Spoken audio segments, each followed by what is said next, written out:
Bir erkak o'z xotinini sinamoqchi bo'ldi. Vidolashuv xatini yozib, uni stol ustiga qo'ydi-da, o'zi esa karavot tagiga yashirinib, xotinini kuta boshladi.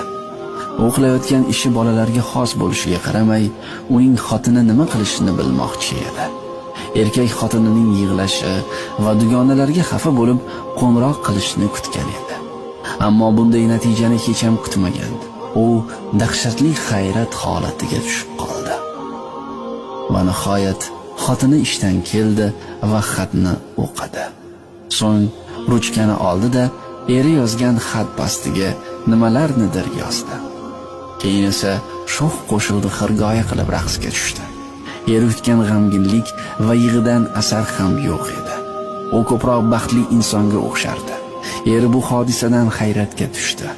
Ammo vaqt o'tishi sayin voqea bundan ham yomonroq tus ola boshladi.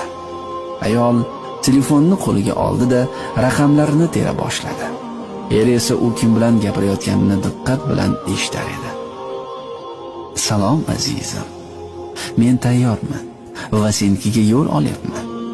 Va nihoyat erim meni tashlab ketdi. Men bunga erisha oldim. O'zim qanday qilib unga turmushga chiqqanimga hayronman. Afsuski, biz sen bilan oldinroq uchrashmaganmiz. Mayli azizim, ko'rishguncha. U telefonni qo'ydi-da, eshikdan chiqib ketdi.